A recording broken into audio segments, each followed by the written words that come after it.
I'm so excited to be here and to reach your constituency. All of those of you listening now or who listen to the recording, this is really important. It may be World Sleep Day and it may have been Sleep Awareness Week, but every day, every night, sleep is essential. It is it is critical for life. And obviously, I'm sort of passionate about it, but I'm very happy to be here. And it's true, right behind you. How you sleep is how you live. Something. You coming with an MBA, you're coming from a financial, industry and risk management. What gets you into sleep?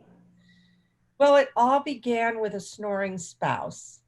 And I was writing books on hedging interest rate risk and around the world consulting and lecturing on financial risk management. And I started to see, and I knew nothing, this is a while ago. I didn't know anything about sleep. I just knew I was running around the house to different bedrooms because my ex was snoring so badly. And I started to look into it.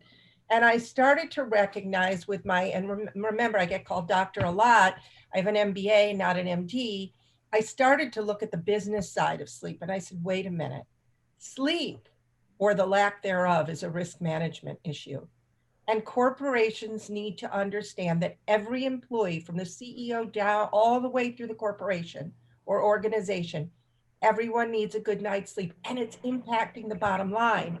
So now I write things like the ROI, the return on investment of a good night's sleep, and part of the name of today's webinar, to wake up the corporate world. Not to mention, every employee is also a member of the public.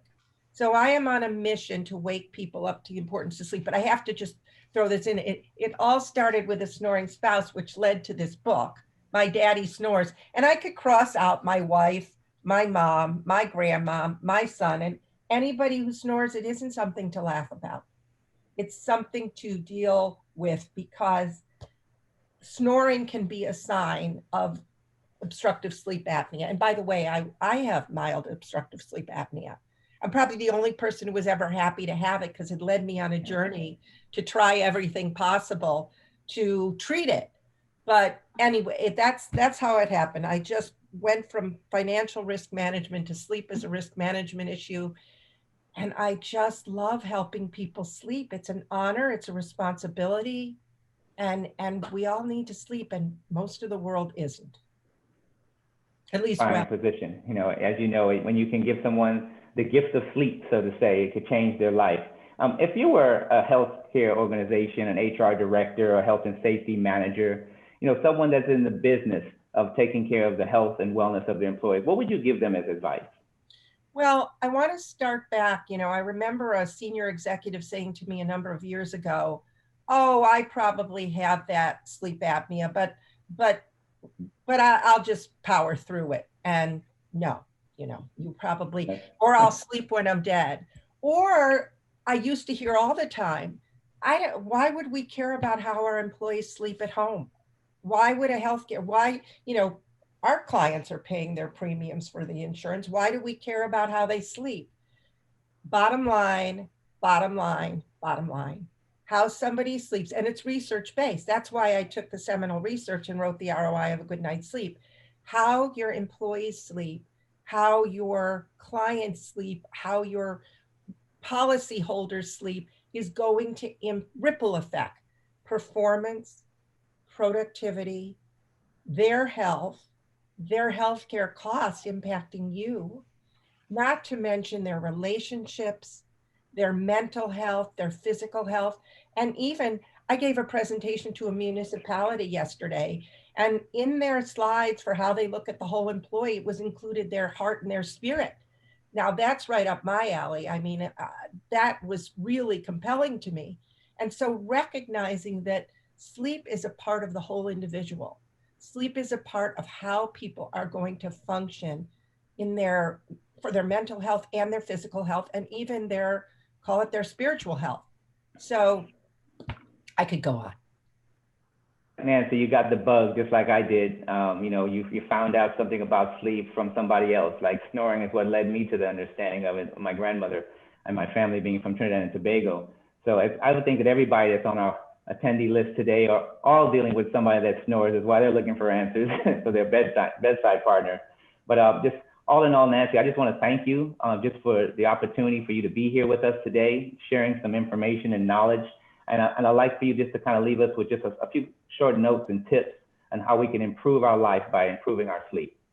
Well, I do want to say the speakers are all excellent. And what I love about them, and I won't get into it, they will, how sleep ties to their different professions and their expertise. But I think the most important thing I can say is, why are we even here today? Why are you all listening in? Why are we all talking about sleep? Why do we need to wake up to its importance? I'll tell you in a nutshell, our biology hasn't changed. Our biology isn't going to change for eons, but our behaviors have. Our behaviors being on this and in bed at night, we did not evolve to process this blue light, brain stimulation. So we are inflicting our modern behaviors on our sleep. We're inflicting our behaviors on our biology. And that's why we're seeing cardiovascular disease, hypertension, mental health issues, diabetes, rises in that, not to mention untreated sleep disorders. So it's really important to take a look. And I'll also say, only you can sleep for you. You're the sleeper.